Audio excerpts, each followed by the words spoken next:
for your online prayer request. We will faithfully pray with you. There is no shame in feeling overwhelmed, anxious, or emotionally vulnerable. As a young person, you are going to encounter situations that will make you feel unsafe, maybe alone or even mentally unwell. I Am Youth and the Child Protection Hotline have joined hands to provide free counseling for young people that is easily accessible. Simply send a text or SMS or call the number 076 037 6345 to talk to someone today. It is Radio Pulpit, your daily companion. We gave you the sounds of Naledi Shwe speak in tongues. And the time now, 29 minutes just before 1.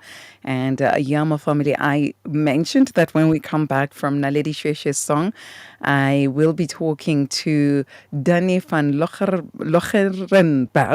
Oh, Danie, your surname, van Loggerenberg, the founder and CEO of Child Protection Hotline, and Dayna Rowland, who is the COO right at the Child Protection Hotline. Now, let me start by mentioning, as I said earlier, the I Am Youth and the Child Protection Hotline are offering free counseling services specifically for our young people. And this initiative aims to provide counseling services by trained and experienced counselors when needed. And the service is accessible through a simple WhatsApp text, a call, or SMS. Let me greet Danie and Dayna.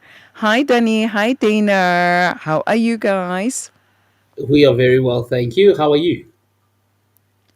Uh-oh. Let's check your audio. You're not coming through. All right. Okay. Whilst we're still tackling that, let's do this. This is Heart to Heart with Sibongile Mofokeng.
love him.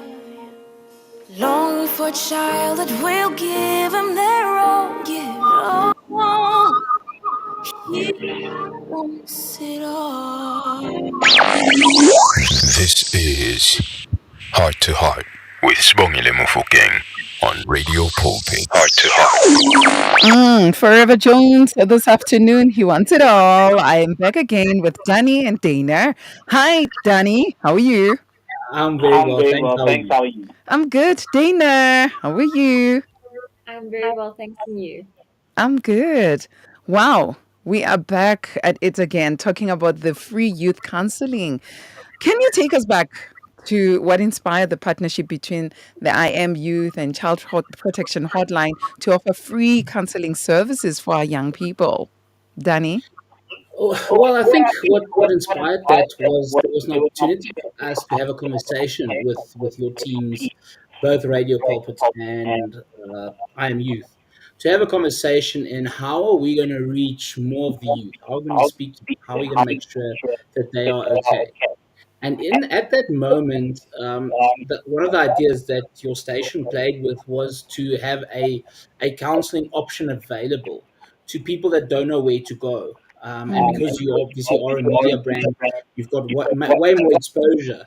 And luckily for me, this beautiful lady to my left, in a meeting with Given and your station, and Given obviously from I Am Youth, had the brainwave to say, but listen, maybe seeing that you guys want to offer something like that, and we already offer something similar, just not on that scale, maybe we can do that together. And then when people don't know where to go, don't know where to ask for help, they can maybe just knock. And there's a lovely book that says if you knock, the door will be open. And yeah, I think that was the start of a beautiful relationship. Wow. Let me start with the beautiful lady on your left, Dayna Rowland. Dayna, can you share with us your own personal convictions or experiences that have made the work that you do so important to you? Then Danie will answer after you. Most definitely. So I think personally going, to school and experiencing, different personalities all mixed together, it's bound to happen that you're going to have conflicts that come up, and not everyone is going to get on. And I think there's this expectation that when you go to school, you'll make friends, and everyone should just get on with it, it doesn't quite work that way. Yeah. And we were at school this morning, for instance, and I had a young girl, she's in grade 8, and she said, "Oh, my friends are concerned because I'm changing." And I said, "Are you changing to fit with a different kind of crowd? And that's why your original friends are getting a bit concerned." And she admitted to that and said, "Yes, So I think for everyone going through something like a school setup, or even a work setup, you're about to find someone who's going to bully someone else because of differences in personalities or differences in traits and interests. So personally, yes, I was bullied, and I think that's why it's so close to my heart. And I think everyone has sometime or another gone through something and had an altercation or confrontation with someone due to difference. Right. And Danie, what about you, your personal convictions and experiences? Well, I think one of the things growing up is there are times that you're going to be alone. It's good to sometimes be alone. It's good to sometimes stand up for what is right and then having everybody else form against you. But I think what you realize in those moments is that you're actually not alone. It feels alone because we don't speak and we don't talk about it. There's a lot of individuals that feel the same way. And and this is an opportunity for people to say I'm not okay, and then when they think they're the only one in the world that's not okay at that moment, they're the only one in the world struggling with X, Y, and Z, to then realize, but no, wait, there's a lot of people that struggle with the same thing. There's a lot of people that struggle with addiction. A lot of people struggle with mental health. A lot of people struggle with depression. And that's how you learn how things happen. I one day sat in a sermon, and the pastor was sharing with the church about David's struggle with depression. And then you realize if he can be used so greatly.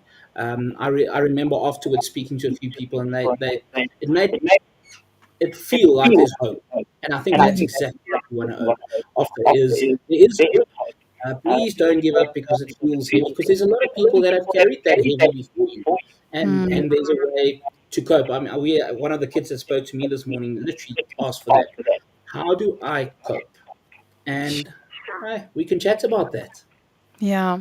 So, Danie, how do you ensure that quality and trained or qualified, actually, qualified and trained counselors are the ones providing the free counseling services to our young people? So the most important thing is that we do take them through a screening process. Mm, So Dayna's quite strict. She always asks for police clearance, CVs, and all of that, and then obviously offers her training because the mental health department is more her baby than mine. And the way that she does it by offering making sure that they are screened, making sure that we have communication with them, because mm, we do in this office sometimes talk, and Dayna would say, listen, we've got this new counselor that really wants to help, but after speaking to this counselor, I do not think they would be able to help because they might be struggling through a personal process in that moment. They might have lost a parent quite recently, and then they won't be able to cope with some of the trauma that other people bring to the table. And then we have those chats, and then after that, she still gets to make the final call. But then we have those discussions, and then we make sure that the people that do counsel are trained, qualified, and also are able to assist, and that they're also in the top of their game. I mean, we all know. I'm sure you've come into studio some days, and you're like, "Let's set this place on fire," because you could just feel the Holy Spirit burning in the fire. mm, And then there are days like, I didn't sleep last night. I had a difficult night with my kids. mm, mm, I'm not actually in a good space. I'm going to do this, but I'm going to kind of go, mind over matter. I'm just going to go through the motions, and so mm. yeah, we do make sure that the people, not just the children, but the young people, the youngsters, that come to us through this hotline, are getting the best possible assistance available. Wow. Let me take a moment and recognize Rachel and Kimberly Wilani. Thank you so much for joining us and choosing us as your number one radio station. Dayna, I heard that you're very strict. Kind of listen, but I think in this maybe too strict. Yeah. But now our young people love confidentiality, especially with some of the issues that they're going through. Sometimes they don't want their parents to know about them, nor their peers or teachers to find out about these. So, what measures are in place to guarantee the confidentiality of our young people who seek counseling services? So I think confidentiality is quite a sensitive one because, in any counseling process that you enter into, you have to have confidentiality between you and the counselor. And I think the lines are a little bit blurred, when it comes to minors because parents should have consent on behalf of the minor to receive counseling. That is the Mm-hmm. normal process, is that we'll send a consent form, mom and dad or your guardian that's looking after you will then sign that off to say, we give permission for the stranger to make contact with you and to assist you. But in certain cases, we've got some that come in where a child can't get consent from mom and dad or their guardian because they're being abused by mom and dad. So what do we do then? Do we turn the child away because they can't give consent? Mm, We can't do that. But then the consent ties into confidentiality. So confidentiality, I think, stays between the client, whether they be a minor or an adult, and the mm, counselor. But in certain extremes, confidentiality has to be broken. I mean, the right to life trumps the right to confidentiality in any and all cases. If you are a danger to yourself, if you are a danger to the greater public, then mm. unfortunately we need to save a life as opposed to save a reputation in an instance such as that. Then tell us about the approach that you have taken to ensure that the counseling services are also accessible to young people in all parts of South Africa. Well, what we try and do, obviously, excluding these kind of interviews, which is amazing, is we also do quite a lot of social media posts. We also, at every single school that we visit, we share the number with them, uh, and we actually share a website with them. On that website, this number is available, and their Okay. website is I need help.co.za. So it's as easy as I need help.co.za. And then they go onto that website and then they get our child protection number, they get our counseling number there. So it's about taking this number everywhere so that the kids or the teachers or the parents, because all of them have access to it, that need that kind of counseling has access to it. So it's not hidden. We're proud about it. We did a beautiful post yesterday. You guys did an amazing post over the weekend, which I was quite impressed with. I wish I had those creative talents. And it was amazing. It was beautiful. And we share that. And you know what's amazing? It's sometimes people reach out, not today, Mm. a year later when Mm. somebody says, I got this from someone, I just saved it. And then Mm. one day I needed it and it was available and was there. And that's what we need to always keep in mind. Sometimes we need to plant a lot of seeds to have shade in a few years down the line. All right, Danie, can you repeat the numbers again? So that number is. Well, I'm first going to share that website with you. So that Mm-hmm. website again is www.ineedhelp.co.za. And then the number, if you don't want to go onto the website, I'm going to have to read it from the phone, is 076 037 6345. So 076 037 6345. Sure. Dayna, can you just take me through a process when a young person would call through or would go through and when they reach out for counseling? What is the process like? So the process is that the person will make contact with us. That would be either through an SMS, they'll sometimes phone us, or they will send a WhatsApp in most instances because Right. a lot of individuals nowadays do use WhatsApp. So they'll send a message saying hello or hi or anything like that. We then contact them and send our standardized message saying, hello, this is a counseling hotline. Here is an intake form. Please, can you complete the intake form? And if they are under the age of 18, we then also send a consent form informing them that we need to introduce you in. Once they've completed those forms, they send it back to us. I then review those documents, go through it, see what the case is about, and then we send that accordingly to whichever counselor is available. And we also suit the needs of that specific case. For instance, we've got a lot of clients that reach us and say, I am understanding of English, but I prefer Zulu, for instance. And then we've Right. got counselors that are able to cater to those specific needs because it doesn't help to go to a counselor and there's a language barrier or, for instance, a cultural barrier. You're Mm. not going to open up. You're not going to relate to your counselor and build trust with your counselor. So we really try and ensure that we're catering to the client's specific needs. And Wow. yes, we start online counseling from there. Yeah, yeah, yeah, yeah. So, Danie, how can parents and guardians support their children in accessing and benefiting from the counseling services? Well, I think the main thing, and I'm now speaking as a parent myself, is to have that open dialogue with your children. Have Mm. that open dialogue to say, you know what, some things I might not understand and know. And there's people that can assist. And have that open relationship. You know, when I speak at schools, one of the first things I speak to the principals and the management of the school is if you as a school say we don't have issues, Mm. kids are not going to come with you with those issues because you don't have them. So what do you know about them? You need to open up. For example, I'm a terrible mechanic, but I'm very strong. I can pick up heavy stuff. So if my boy needs to fix a car, I'd be Mm-hmm. a wrong person to ask. But Mm.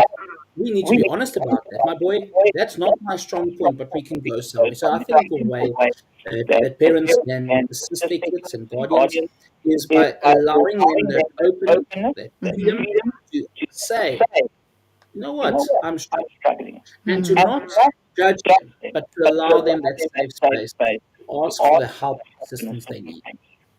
Wow. Dana, advice to the parents and guardians? I think Dani said it so well. The advice to the parents and guardians would be that it's not that there's something wrong with you. It doesn't make you a bad parent if your child needs a little extra love and TLC somewhere else.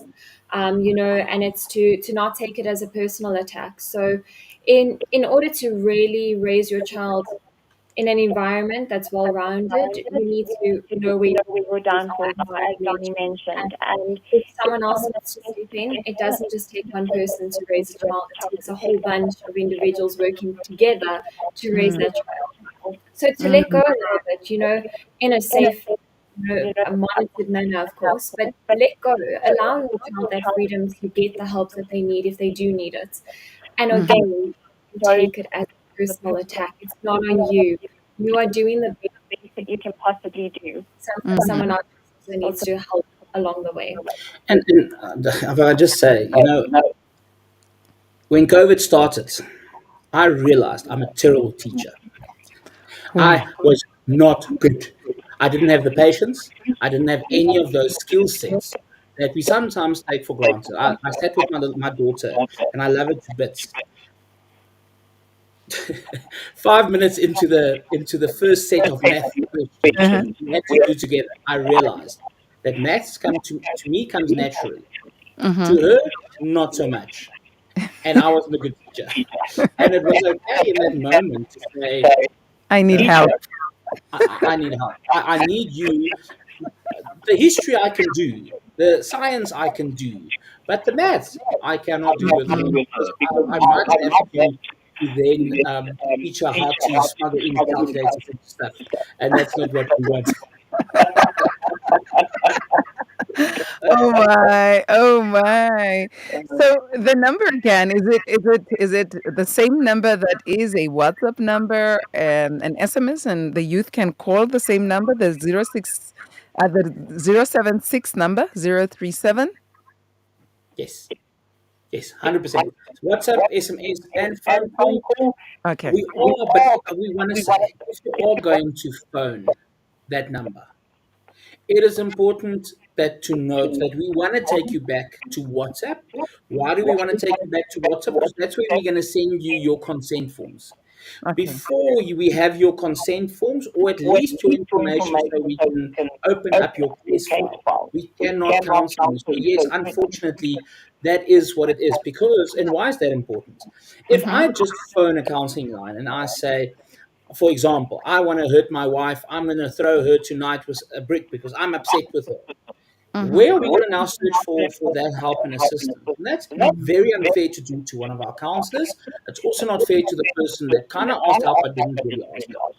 So people are welcome to give a phone call, but we are then going to divert them back and say, okay, please, we're going to send you, what's your number? We're going to send you a WhatsApp message. In the WhatsApp message, please find attached the forms. If they're under 18, there'll be 2 forms. If they're over 18, there'll be 1 form.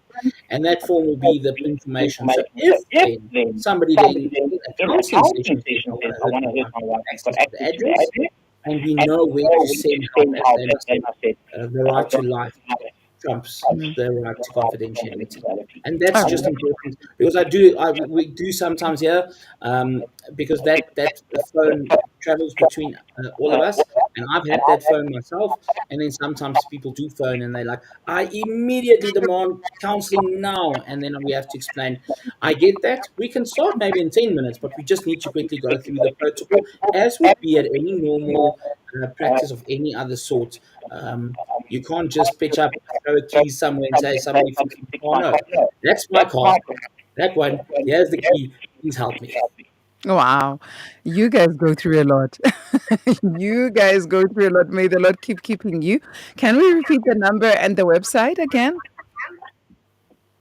So the number is 076 037 6345.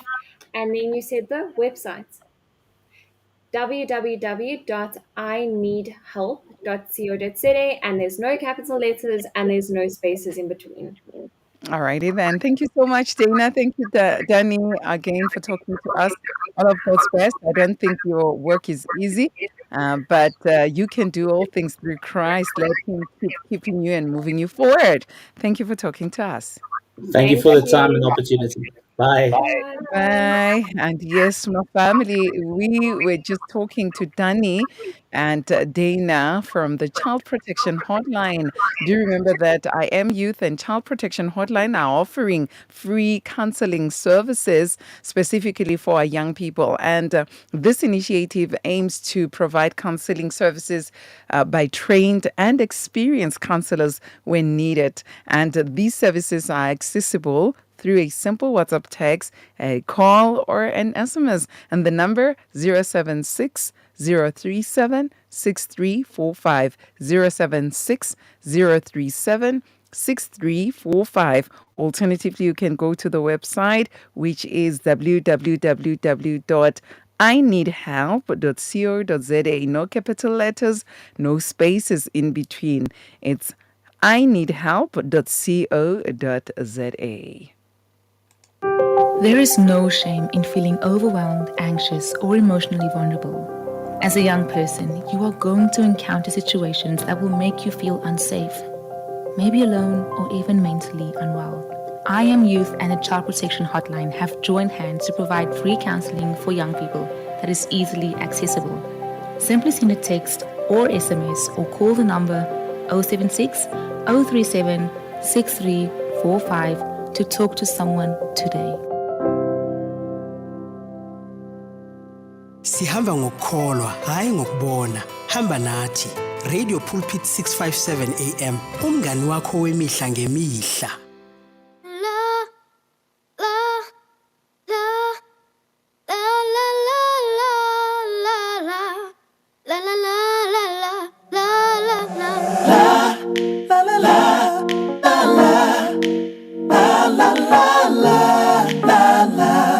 All the beauty of difference. I've been thinking about this thing. Things are beautiful because their parts are not the same. Just take a look at all the waves, sounds and seas and clouds and trees. Their beauty seems very